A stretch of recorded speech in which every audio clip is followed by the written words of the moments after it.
Bien, eh bien, pour parler de ce sujet sur le déploiement de l'espace numérique de santé, donc Mon Espace Santé, nous avons donc eh bien, trois invités. Marguerite Cazeneuve, vous êtes la directrice déléguée à la gestion et à l'organisation des soins, donc à la Caisse nationale de l'assurance maladie. Bonjour. Bonjour et bienvenue. Ella Gariani, vous êtes directrice de projet au ministère donc, des Solidarités et de la Santé. Bienvenue également. Et Bonjour. également Anne Laurin, vous êtes responsable de mission à l'Agence du numérique en santé. Bonjour.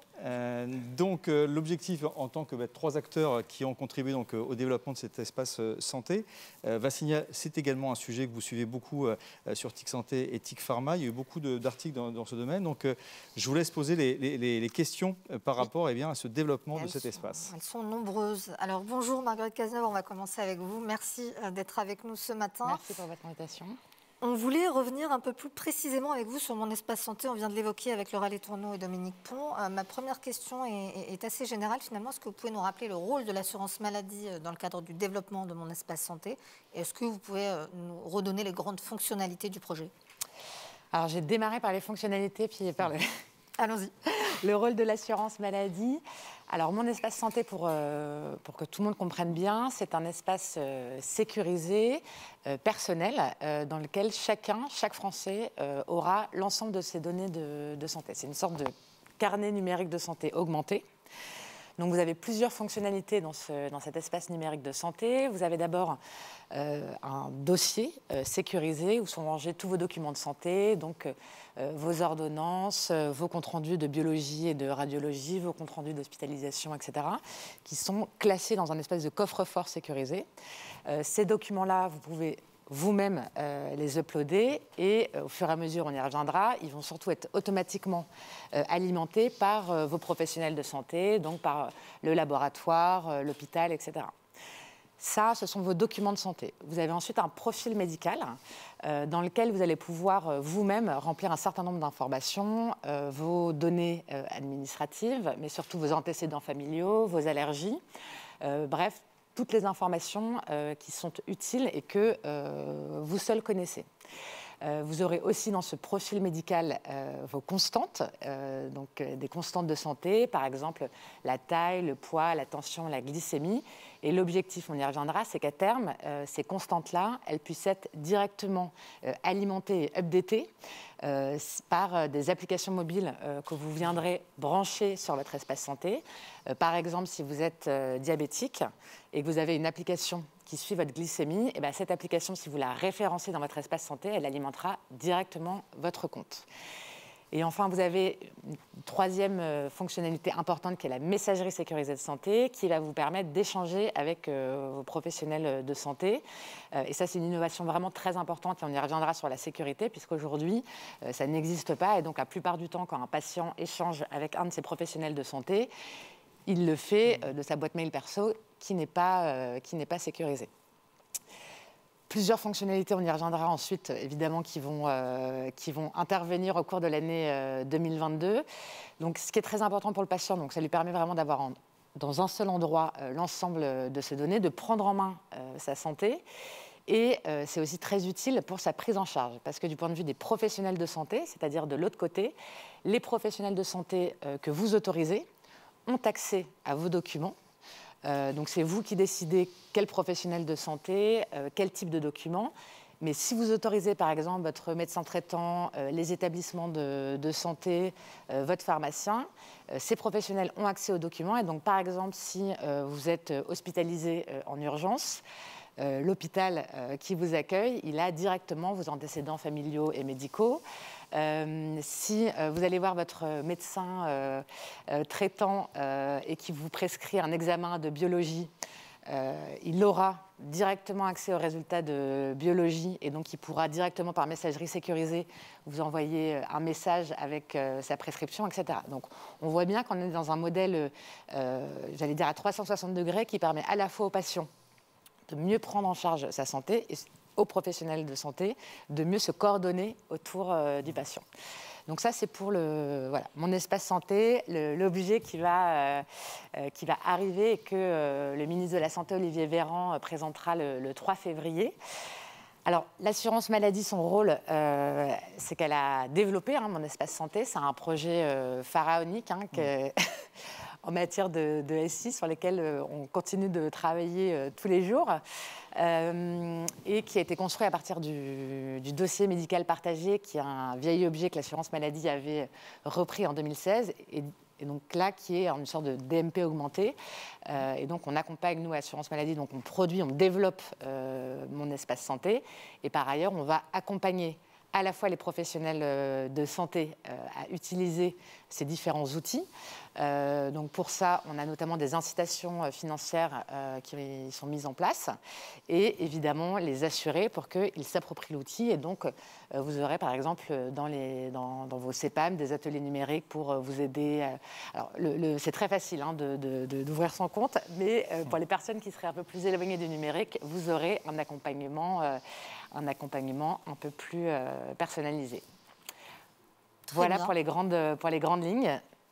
Eh bien, merci beaucoup, ce qui me permet maintenant de rentrer dans les détails techniques que chacun attend. Alors Anne-Laure, bonjour et merci d'être avec nous ce matin. C'est avec vous que je vais commencer à rentrer dans les détails un peu plus techniques, mais c'est important. Est-ce que vous pouvez nous réexpliquer le concept de l'opt-out, puisque c'est le régime qui va encadrer la création de Mon Espace Santé? Tout à fait. Alors l'opt-out, c'est le processus de création automatique sauf opposition. Et c'est un vrai changement de paradigme par rapport à ce qu'on a connu précédemment lors de la création des DMP. Chaque usager va recevoir un courrier ou un email avec un code provisoire pour activer ou exercer son droit d'opposition. Et pour cela, l'usager va avoir un délai de 6 semaines pour activer Mon Espace Santé, exercer son droit d'opposition. Passer ce délai, si l'usager n'a ni activé ni exercé son droit d'opposition, alors les profils Mon Espace Santé sont créés automatiquement. On voit bien là vraiment le changement et le levier que ça apporte. On l'a vu sur les territoires d'expérimentation, les 3 départements pilotes. Dès lors que l'opt-out a fait son œuvre, on a eu une alimentation du DMP significative. Et c'est vraiment extrêmement important comme levier pour les usages. D'accord. Alors, on va continuer un peu sur les questions techniques avec vous cette fois. Ella Gariani, merci d'être avec nous ce matin. Il y a un autre sujet qui passionne les Français. Alors, l'opt-out, on avait bien compris que ce n'était pas encore complètement acquis. Et je crois que maintenant, c'est clair. Et l'autre sujet qui les intéresse beaucoup aussi, c'est la sécurité des données, parce qu'on sait qu'elle est au cœur de leurs préoccupations. Et la question, forcément, qu'on a envie de vous poser, elle est simpliste. Mais est-ce que les données des Français seront protégées dans Mon Espace Santé? Comment on leur garantit? Oui, bien sûr. Alors, en fait, avec Mon Espace Santé, on apporte une amélioration de la sécurisation des données de santé en France. C'est-à-dire qu'aujourd'hui, il faut s'imaginer que nos données de santé, elles existent déjà. Elles sont à l'hôpital, elles sont dans le logiciel du médecin en ville, elles sont dans les laboratoires. Et en fait, en tant que citoyen, on n'a pas la main sur ces données-là. On ne sait pas ce qu'elles deviennent, on ne sait pas qui y a accès et on n'a aucune information concernant ces données-là. Avec Mon Espace Santé, on reprend la main sur cette information, on récupère le droit de gérer nos données de santé et de définir lesquelles sont personnelles, lesquelles doivent être confidentielles, qui peut y avoir accès. Et c'est du coup, moi, en tant que citoyen, qui pourra demain définir les conditions d'accès de mes données de santé. Mais comme le disait Marguerite, notre rôle au ministère de la Santé et à l'assurance maladie, c'est de faire en sorte que l'accès à ces données, il respecte bien le secret médical. Donc concrètement, un exemple tout bête, pour l'accès à la rubrique documentaire de Mon Espace Santé, là où moi je peux charger des documents, là où mes professionnels peuvent envoyer des documents, en fait, seuls les professionnels autorisés peuvent y avoir accès et ils ne peuvent avoir accès qu'aux documents pertinents en fonction de leur spécialité. C'est-à-dire concrètement qu'un médecin généraliste, une infirmière ou un podologue n'a pas les mêmes droits d'accès à mes documents de santé par défaut. Et bien évidemment, s'il y a un accès qui est fait par un professionnel que par ailleurs je ne connais pas, que je n'ai pas vu en consultation, eh bien je peux bloquer cet accès. Donc c'est vraiment ça le levier de, on va dire, sécurisation de l'accès à mes données de santé à la main du patient. Et puis ensuite, on a des protocoles techniques qui nous permettent de sécuriser ces données-là. D'abord, avec l'assurance maladie, on a beaucoup travaillé avec des acteurs comme l'Agence nationale de la sécurité des systèmes d'information ou la CNIL. Et ça nous a permis de construire les conditions, on va dire, à l'état de l'art, qui permettent de garantir d'un côté la sécurité opérationnelle des données, faire en sorte de se protéger contre les cyberattaques dont on sait qu'elles existent, et faire en sorte que si elles arrivent, on soit en capacité d'étanchéiser le plus vite possible le scénario de l'attaque. Donc ça, c'est vraiment nos préoccupations quotidiennes avec les collègues de l'Agence nationale de la sécurité des systèmes d'information. Et avec la CNIL, ce qui nous importe, c'est de faire en sorte que, dans les interactions qu'il y a, dans les modalités, par exemple, de connexion de la personne, dans les modalités de connexion du professionnel de santé qui va accéder à mes données, on ait bien toutes les précautions, tous les mécanismes qui nous permettent de garantir la traçabilité de l'accès et la bonne authentification du professionnel qui a accédé.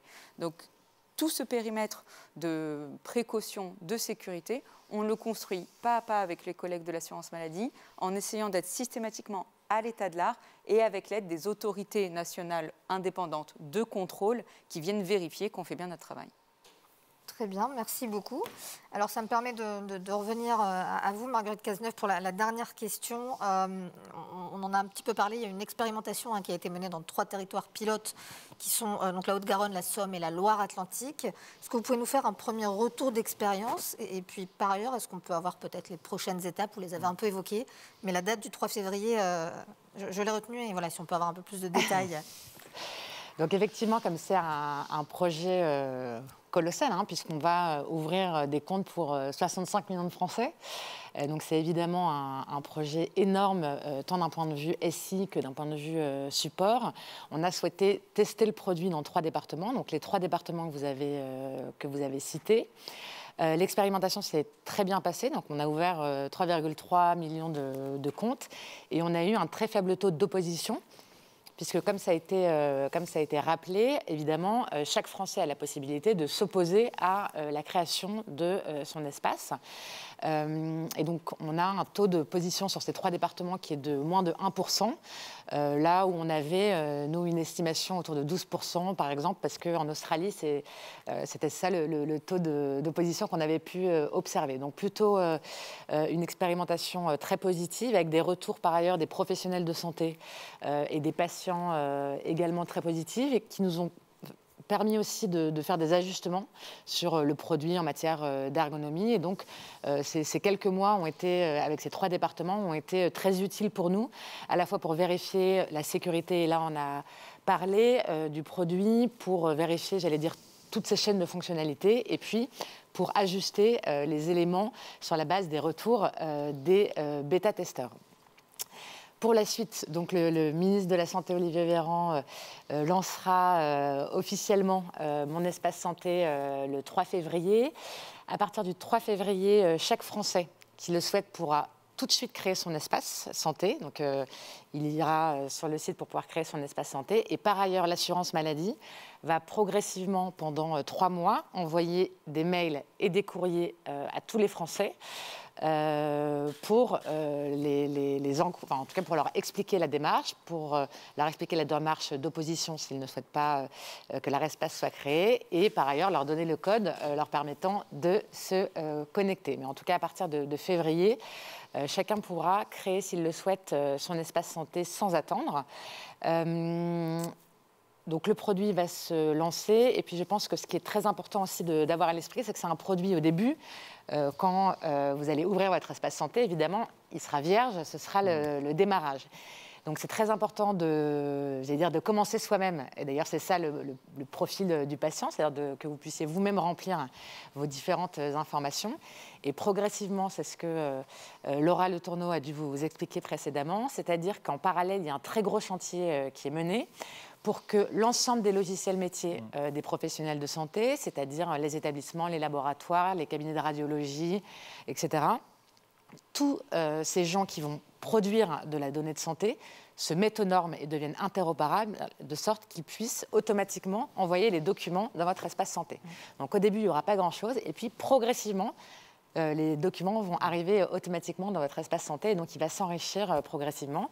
Et comme je l'ai indiqué, on a d'autres fonctionnalités à venir, un calendrier interactif, et surtout la possibilité d'avoir des applications de e-santé, du coup, branchées à votre espace santé, qui viendront là encore alimenter en données de manière, j'allais dire, automatique et immédiate votre espace santé, votre compte. Voilà. Donc on n'est pas obligé d'avoir créé un DMP précédemment pour créer mon espace santé, parce que la question, mine de rien, revient assez régulièrement quand même.